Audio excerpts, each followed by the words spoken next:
ಈರುಳ್ಳಿ, ಟೊಮೊಟೊ, ಬೆಳ್ಳುಳ್ಳಿ, ಗಡ್ಲೆ, ಗಸಗಸೆ, ಅರಿಶಿನದ ಪುಡಿ ಎಲ್ಲ ಮಸಾಲೆ ಸೇರಿಸ್ಕೋಬೇಕು. ಸಾರಂತೂ ಸಕ್ಕತ್ತಾಗಿ ಬಂದಿದೆ, ಟೇಸ್ಟ್ ಕೂಡ ತುಂಬಾನೇ ಚೆನ್ನಾಗಿದೆ. Friends, welcome back to my channel. ನಾನಿವತ್ತು ಮೊಳಕೆ ಹುರುಳಿಕಾಳು ಸಾಂಬಾರು ಮಾಡ್ತಾ ಇದ್ದೀನಿ. ಇದನ್ನ ನಾನ್ ವೆಜ್ ಸಾರಷ್ಟೇ ಟೇಸ್ಟಿಯಾಗಿ ಕ್ವಿಕ್ ಆಗಿ ಕುಕ್ಕರಲ್ಲಿ ಹೇಗೆ ಮಾಡೋದಂತ ತೋರಿಸ್ತೀನಿ. ಅದಕ್ಕೆ ಇಲ್ಲಿ ನಾನು ಮೊಳಕೆ ಕಟ್ಟಿರುವಂತಹ ಹುರುಳಿಕಾಳು ತಗೊಂಡಿದ್ದೀನಿ. ನೋಡಿ, ಈ ರೀತಿ ಚೆನ್ನಾಗಿ ಮೊಳಕೆ ಕಟ್ಟಿರಬೇಕು. ಇದನ್ನ ನೀವು ಮೊಳಕೆ ಬಂದಮೇಲೆ ಫ್ರಿಜ್ಜಲ್ಲಿ ಇಟ್ಟು ನಿಮ್ಗೆ ಬೇಕಾದಾಗ ಮಾಡ್ಕೋಬಹುದು. ಆದರೆ ಮೊಳಕೆ ಬಂದಿದ ತಕ್ಷಣ ಇದನ್ನ ಸಾಂಬಾರು ಮಾಡ್ಕೊಂಡ್ರೆ ತುಂಬಾ ಚೆನ್ನಾಗಿರುತ್ತೆ. ಇದ್ರ ಜೊತೆಗೆ 2 ಬದನೆಕಾಯಿ, ಒಂದು ಆಲೂಗಡ್ಡೆ ಕೂಡ ತಗೊಂಡಿದ್ದೀನಿ. ಇದನ್ನ ಹಾಕಿದ್ರೆ ಸಾರು ಇನ್ನೂ ಸಖತ್ತಾಗಿರುತ್ತೆ. ಇದನ್ನ 2 ಸಲ ವಾಶ್ ಮಾಡ್ಕೋಬೇಕು. ಈ ಮೊಳಕೆ ಕಾಳು ತುಂಬಾನೇ ಹೆಲ್ತಿಗೆ ಒಳ್ಳೇದು.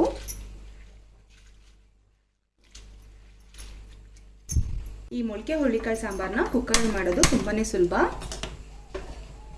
ಈ ಸಾಂಬಾರನ್ನ ಕುಕ್ಕರಲ್ಲಿ ಮಾಡಿದ್ರೆ ಬೇಗನೆ ಆಗುತ್ತೆ. ಮೊದಲು ಕುಕ್ಕರಿಗೆ ಸ್ವಲ್ಪ ಎಣ್ಣೆ ಹಾಕಿ ಒಂದು 2 ರಿಂದ 3 ಸ್ಪೂನ್ ಹಾಕಿದ್ರೆ ಸಾಕು. ಎಣ್ಣೆ ಬಿಸಿ ಆಗಿದ್ದೆ. ಒಂದು ಈರುಳ್ಳಿ, ಇದಕ್ಕೆ ಸಾಸಿವೆ ಹಾಕೋ ಅವಶ್ಯಕತೆ ಇಲ್ಲ, ಬೇಕಿದ್ರೆ ನೀವು ಹಾಕೊಳ್ಳಿ. ಇದು ನಾನು ಸ್ವಲ್ಪ ನಾನ್ ವೆಜ್ ಸಾರು ಥರ ಮಾಡೋದ್ರಿಂದ ನಾನು ಸಾಸಿವೆ ಏನೂ ಹಾಕೋದಿಲ್ಲ. ಈರುಳ್ಳಿನ ಸ್ವಲ್ಪ ಫ್ರೈ ಮಾಡ್ಕೊಳ್ಳೋಣ.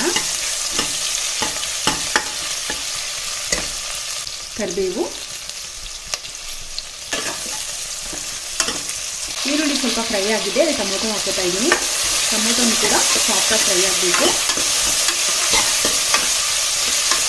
ಟೊಮೊಟೊ ಎಲ್ಲ ಸ್ವಲ್ಪ ಸಾಫ್ಟ್ ಆಗಿದೆ. ಹುರುಳಿಕಾಳು ಹಾಕೋತಾ ಇದ್ದೀನಿ. ಇದನ್ನು ನಾನು ನೀಟಾಗಿ 2 ಸಲ ವಾಶ್ ಮಾಡ್ಕೊಂಡಿದ್ದೀನಿ. ಆಲೂಗಡ್ಡೆ ಸೇರಿಸ್ಕೊತಾ ಇದ್ದೀನಿ. ಮತ್ತು ಈ ಬೇಯೋದಕ್ಕೆ ಸ್ವಲ್ಪ ಉಪ್ಪು ಹಾಕಿ ಇದನ್ನು 2 ನಿಮಿಷ ನೀಟಾಗಿ ಮಿಕ್ಸ್ ಮಾಡ್ಕೊಳ್ಳೋಣ. ಮೊಳಕೆ ಕಟ್ಟಿರುವಂತಹ ಕಾಳುಗಳು ಆರೋಗ್ಯಕ್ಕೆ ತುಂಬಾನೇ ಒಳ್ಳೆಯದು. ಆಗಾಗ ಮನೆಯಲ್ಲಿ ಈ ರೀತಿ ಮೊಳಕೆ ಕಟ್ಟಿರುವಂತಹ ಕಾಳುಗಳಿಂದ ಸಾಂಬಾರು ಅಥವಾ ಪಲ್ಯಗಳು ಈ ರೀತಿ ಮಾಡ್ಕೊಂಡು ತಿಂದರೆ ಹೆಲ್ತಿ ಕೂಡ ತುಂಬಾನೇ ಒಳ್ಳೆಯದು. ಇದು 2 ನಿಮಿಷ ಬೇಯೋಷ್ಟರಲ್ಲಿ ಇದಕ್ಕೆ ಬೇಕಾಗಿರುವಂತಹ ಮಸಾಲೆ ರೆಡಿ ಮಾಡ್ಕೊಳ್ಳೋಣ.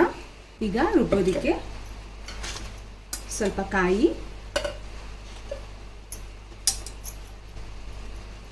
ಒಂದು ಈರುಳ್ಳಿ, ಒಂದು ಟೊಮೊಟೊ, ಸ್ವಲ್ಪ ಬೆಳ್ಳುಳ್ಳಿ, ಹಾಗೆ ಸ್ವಲ್ಪನೇ ಶುಂಠಿ, 2 ಚಕ್ಕೆ ಮತ್ತು 2 ಲವಂಗ. ಇದಕ್ಕೇನು ಸಾಂಬಾರಿಗೆ, ಮೊಳಕೆ ಕಾಳು ಸಾಂಬಾರಿಗೆ ಜಾಸ್ತಿ ಚಕ್ಕೆ ಲವಂಗ ಹಾಕೋದು ಬೇಡ.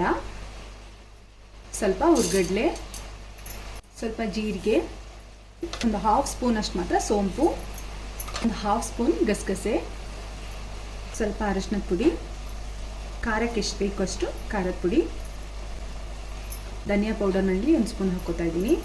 ನಾನು ಸಾಂಬಾರು ಪೌಡರ್ ಏನೂ ಹಾಕ್ತಾಯಿಲ್ಲ, ಯಾಕಂದರೆ ಚಕ್ಕೆ ಲವಂಗ ಗಸಗಸೆ ಸೋಂಪು ಇರೋದ್ರಿಂದ ಆಲ್ರೆಡಿ ಮಸಾಲೆ ಜಾಸ್ತಿ ಆಗಿರುತ್ತೆ. ಅದಕ್ಕೆ ಸಾಂಬಾರು ಪೌಡರ್ ಏನೂ ಹಾಕ್ತಾಯಿಲ್ಲ.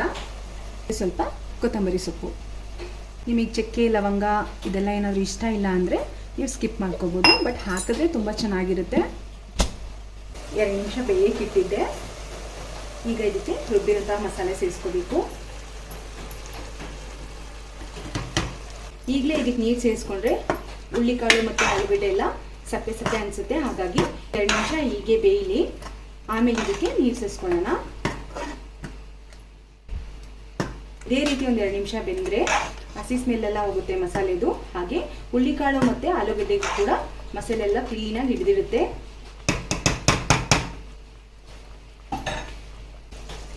ಮುಳುಗಾಯಿನ ಕಟ್ ಮಾಡುವಾಗ ಈ ರೀತಿ ನೋಡ್ಕೊಂಡು ಕಟ್ ಮಾಡಬೇಕು. ನೋಡಿ, ಇಲ್ಲಿ ಹುಳ ಬಂದಿದೆ. ಇದಕ್ಕೆ ನೋಡ್ಕೊಂಡು ಹೊರಗಡೆ ನೋಡೋಕೆ ಚೆನ್ನಾಗೇ ಇರುತ್ತೆ, ಬಟ್ ಕಟ್ ಮಾಡಾದ್ಮೇಲೆ ಈ ರೀತಿ ಆಗಿರುತ್ತೆ ಒಳಗಡೆ ಒಂದೊಂದು. ರುಬ್ಬಿರೋ ಮಸಾಲೆ ಹಾಕಿದ್ಮೇಲೆ ಮುಳುಗಾಯಿ ಸೇರಿಸ್ಕೊತಾ ಇದ್ದೀನಿ. ಮೊದಲೇ ಮುಳುಗಾಯಿ ಹಾಕಿದ್ರೆ ಬೇಗನೆ ಬೆಂದ್ಬಿಡುತ್ತೆ, ಹಾಗಾಗಿ ಮಸಾಲೆ ಹಾಕಿದ್ಮೇಲೆ ಸೇರಿಸ್ಕೊತಾ ಇದ್ದೀನಿ.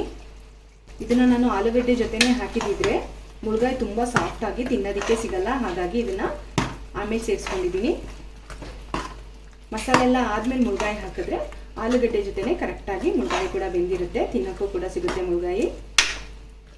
ಮಸಾಲೆ ಹಸಿ ಸ್ಮೆಲ್ಲೆಲ್ಲ ಹೋದ್ಮೇಲೆ ಅದೇ ಜಾರಿಗೆ ಸಾರು ಎಷ್ಟು ಬೇಕೋ ಅಷ್ಟು ನೀರು ಹಾಕ್ಕೊಳ್ಳಿ. ನಿಮಗೆ ತೆಳ್ಳಗೆ ಬೇಕಂದ್ರೆ ಜಾಸ್ತಿ ನೀರು ಸೇರಿಸ್ಕೊಳ್ಳಿ. ಸಾರು ಒಂದು ಕುದಿ ಬಂದಮೇಲೆ ಉಪ್ಪು ಖಾರ ಎಲ್ಲ ಚೆಕ್ ಮಾಡಿ ಕುಕ್ಕರ್ ಮುಚ್ಚಳ ಮುಚ್ಚಿ 2 ವಿಷಲ್ ಕೂಗಿಸ್ಕೊಂಡ್ರೆ ಸಾರು ರೆಡಿ ಆಗುತ್ತೆ. ಇದೊಂದು ಸ್ವಲ್ಪ ಕುದೀಲಿ, ಆವಾಗಲೇ ಉಪ್ಪು ಖಾರ ಚೆಕ್ ಮಾಡೋಕ್ಕಾಗೋದು.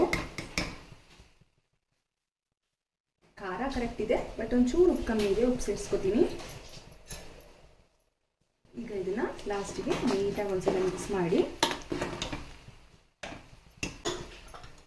ಕುಕ್ಕರ್ ಮುಚ್ಚಳ ಮುಚ್ಚಿ 2 ವಿಷಲ್ ಕೂಗಿಸ್ಕೋಬೇಕು.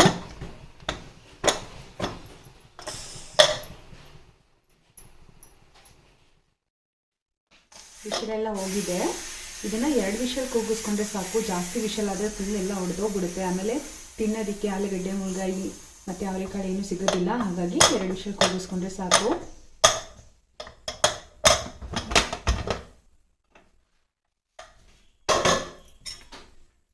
ಇದು ಮುಳ್ಗಾಯಿ ಎಲ್ಲ ಹೊಡೆದಿಲ್ಲ, ಎಷ್ಟು ಚೆನ್ನಾಗಿದೆ ಅಂತ.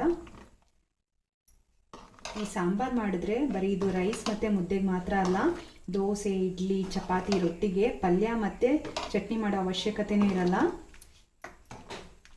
ಈ ಸಾರು ಜೊತೆನೇ ಎಲ್ಲ ಚೆನ್ನಾಗಿರುತ್ತೆ ತಿನ್ನೋದಕ್ಕೆ. ಮುಳ್ಗಾಯಿ, ಅವರೆಕಾಳು ಮತ್ತು ಆಲೂಗಡ್ಡೆ ಎಲ್ಲ ಕರೆಕ್ಟಾಗಿ ಬೆಂದಿದೆ ನೋಡಿ. ಯಾವುದು ಕೂಡ ಒಡೆದೋಗಿಲ್ಲ ನೋಡಿ, ಎಷ್ಟು ಚೆನ್ನಾಗಿ ಬೆಂದಿದೆ ಅಂತ. ಈ ಥರ ಸಾಂಬಾರು ಮನೇಲಿ ಮಾಡಿ ಒಂದೊಂದು ಸಲ ಊಟ ಮಾಡೋರು 2 ಸಲ ಹಾಕಿಸ್ಕೊಂಡು ತಿಂತಾರೆ, ಅಷ್ಟು ಚೆನ್ನಾಗಿರುತ್ತೆ. ಹಾಗೆ ದೋಸೆ, ಇಡ್ಲಿ, ರೊಟ್ಟಿಗಂತೂ ಸಖತ್ತಾಗಿರುತ್ತೆ. ಮಕ್ಕಳಿಗಂತೂ ತುಂಬಾ ಇಷ್ಟ ಆಗುತ್ತೆ. ಮನೇಲಿ ಒಂದ್ಸತಿ ಮಾಡಿ ಹೇಗೆ ಬಂದಿದೆ ಅಂತ ತಿಳಿಸಿ. ಸಾರಂತೂ ಸಖತ್ತಾಗಿ ಬಂದಿದೆ, ಟೇಸ್ಟ್ ಕೂಡ ತುಂಬಾ ಚೆನ್ನಾಗಿದೆ. ಮುದ್ದೆ ರೈಸಿಗಂತೂ ಬೆಸ್ಟ್ ಕಾಂಬಿನೇಷನ್ ಇದು. ಎಷ್ಟು ಚೆನ್ನಾಗಿ ಬಂದಿದೆ ಅಂತ, ಟೇಸ್ಟ್ ಕೂಡ ತುಂಬಾ ಚೆನ್ನಾಗಿದೆ. ಮನೇಲೊಮ್ಮೆ ಟ್ರೈ ಮಾಡಿ ಹೇಗೆ ಬಂದಿದೆ ಅಂತ ತಿಳಿಸಿ. ನನ್ನ ವಿಡಿಯೋ ಇಷ್ಟ ಆದರೆ ಒಂದು ಲೈಕ್ ಮಾಡಿ, ಹಾಗೆ ತಪ್ಪದೆ ನನ್ನ ಚಾನಲ್ನ ಸಬ್ಸ್ಕ್ರೈಬ್ ಮಾಡ್ಕೊಳ್ಳಿ. Thank you.